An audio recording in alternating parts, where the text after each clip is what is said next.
So the game starts very nicely, and you're black, and okay, take the corner, kick, jump, okay, perfect. Everything is nice here. All right, this, and at some point, one all of the major points have been taken, seemingly all of the. You've taken all the big spots. Your opponent have taken all the big spots. Now, at this point, if it's your turn, where do you think would be like the big places to go right now?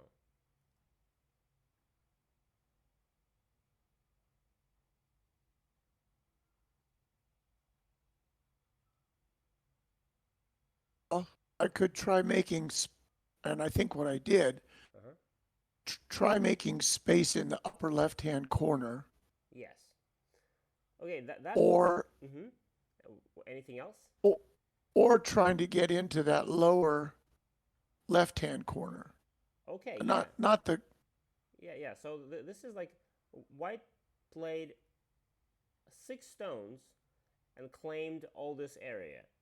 That seems like a bit presumptuous. White just spent only 6 stones, not 16, but 6, and claiming so much area. So, of course, it is possible, it's technically possible to just jump in there and then escape. And then this would demolish part of that area. And that would have been a nice idea. And I mean, at some point, you just need to know and remind yourself that at some point you need to do that. And better earlier than later. Because if you allow white to play a couple of more stones, and it's going to be not 6 but 8, an invasion is going to be more difficult. And at some point, it will become impossible. If you wait till there's not 8 stones but 15, well, then you can't invade there anymore. Just because there's just too much power, too many stones. So even if you don't do it right now, this is okay. You're making your upper left corner bigger.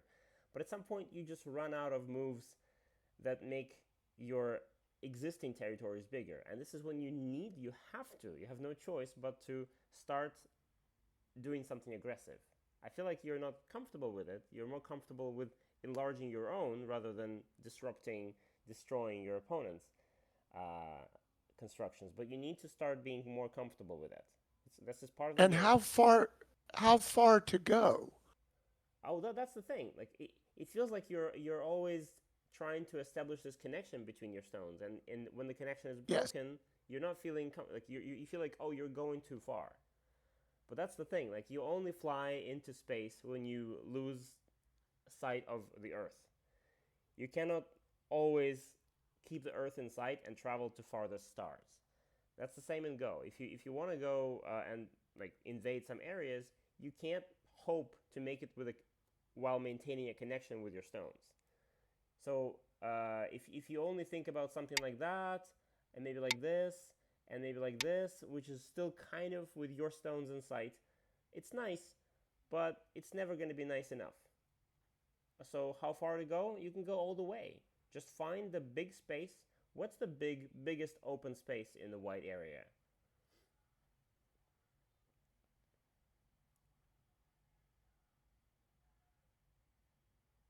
Okay, I'm not 100% sure I understand the question. The biggest open space is somewhere between uh, the C10 stone and the L4 stone. What I mean is that you need to invade. You're probably going to invade somewhere along the territory line, right? An invasion. Okay, So it's not going to be here. This is not an right. invasion. This is just a reduction. So it's going to be somewhere along this hypothetical line. And so when we look at all those 6 stones that are on this line, and we find the biggest gap between the stones, right? So for example, when you look at the gap between these stones, Then there's it's very small. that's yeah. And But between D4 and L4, yeah, and this is what should immediately attract your attention. That's the interesting part. This distance is actually very large, and it's not covered yet, and the sun is still open. So that's kind of the general area where you should be aiming for. This is the place. Whichever point you choose exactly to invade, that's your choice. But somewhere in this area. And you could do it in the same way as you would approach the corner, right? If, for example, right now you're going to approach this corner, you would do it in this kind of way, right?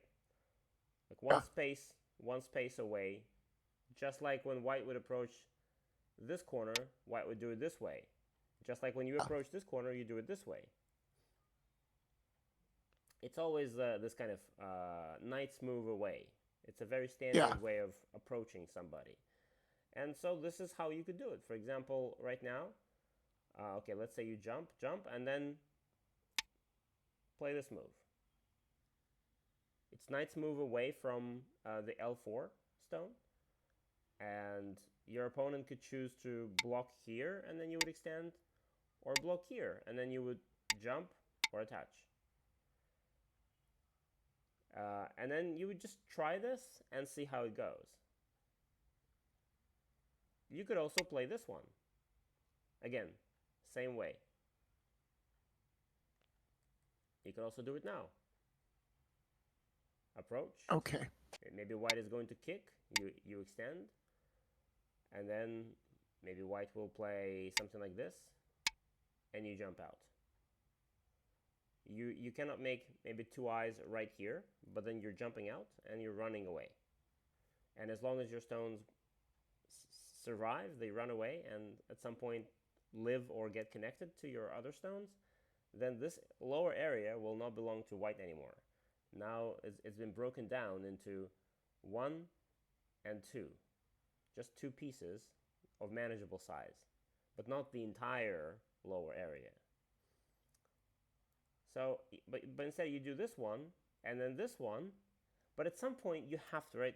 You see how this white area keeps growing, and you've just run out of useful moves. So I agree that this move and this move, they were very useful. You also made a lot of points in the upper left. But that's it. You don't have another move that will make you this much points, this many points. This is it. You just played these two. What next? And the next move is, do you remember what you played in the game? I don't. Yeah, I don't remember. You play this one. And that's no longer a territorial enhancement move. It's just a move that is kind of aiming to, well, actually, what are you trying to do here?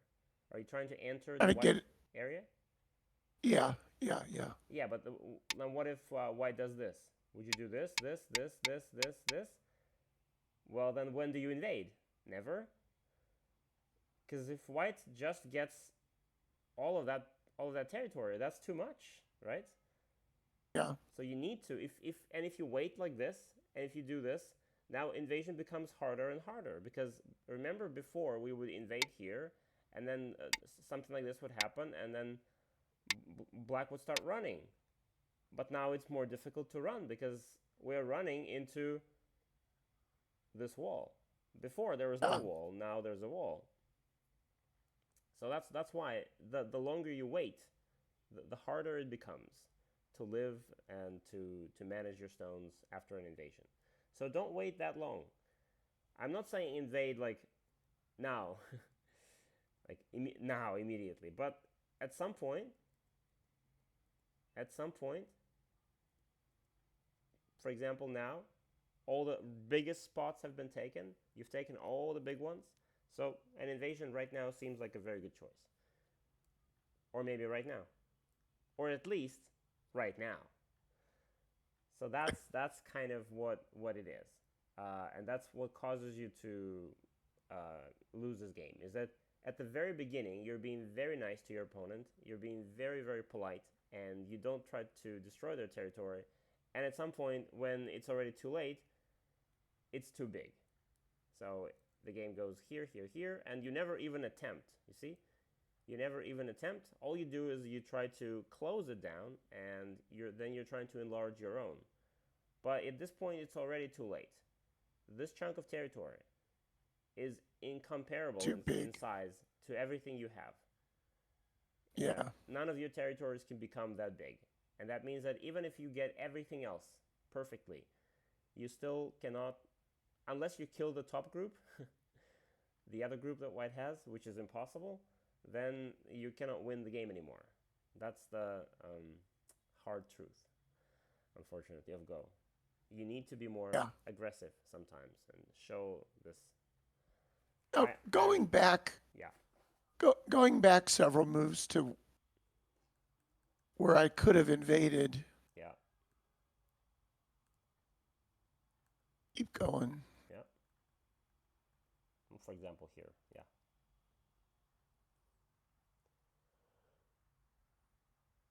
Okay, okay, here. yeah, If I had gone down to that lower, like F3, okay. I'm going to have trouble making two eyes down there. Yes, probably, probably. And I think my escape route is limited. Yes, a little bit, but it's okay. It's still white doesn't have that many stones around, and so there's still that gap for escape. So To aim at that. you can aim at that, yeah, and that's kind of the general idea. You mentioned the word sabaki in your message, and I remember that I was when I was talking to Chris Sagner, who's making like some course for us.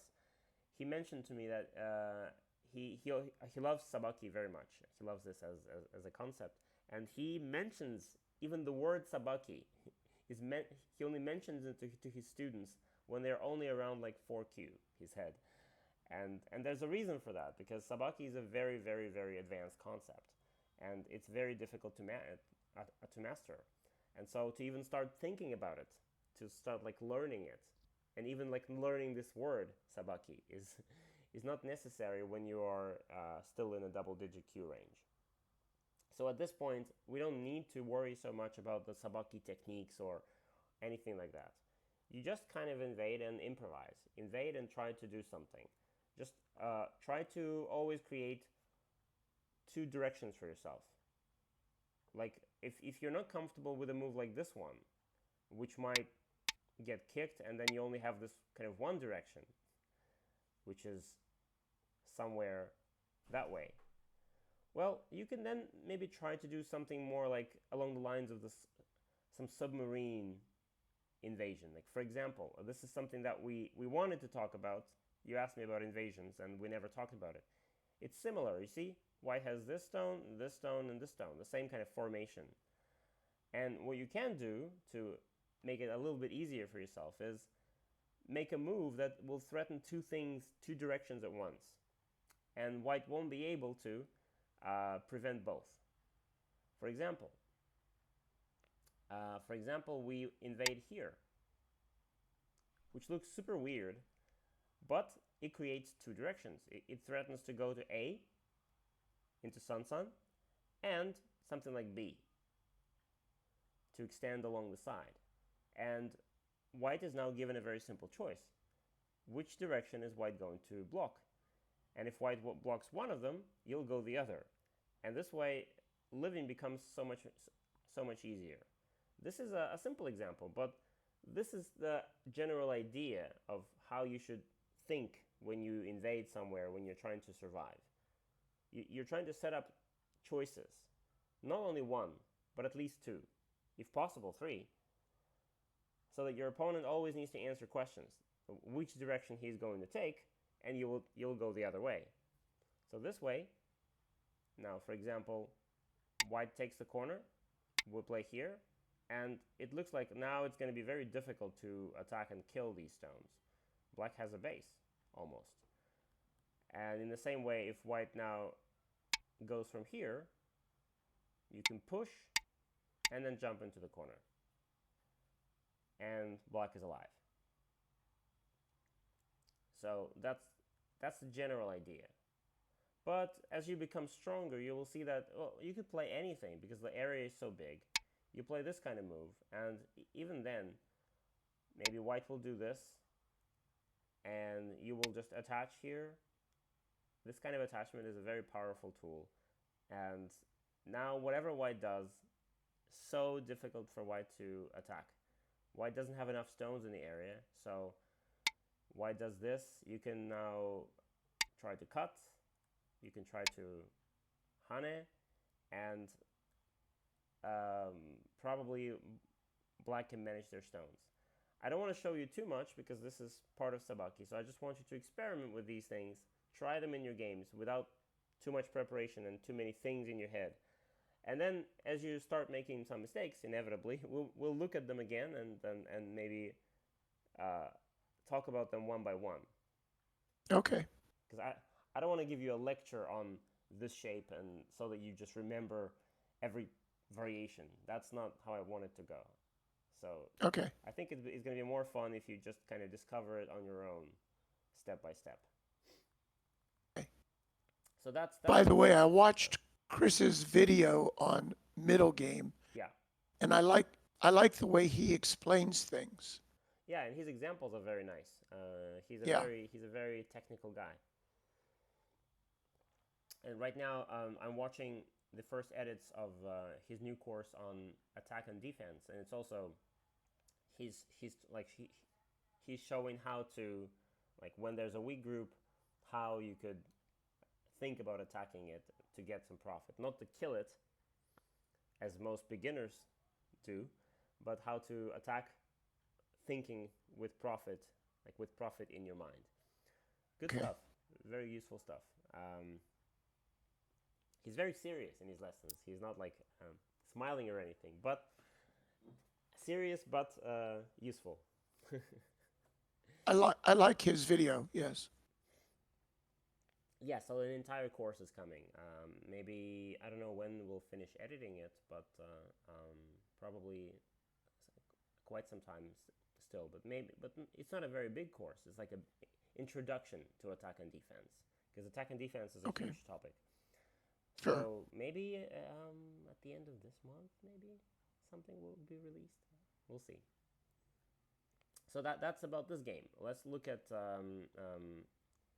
let's look at the second one. Let me stop the recording, so there'll be two recordings.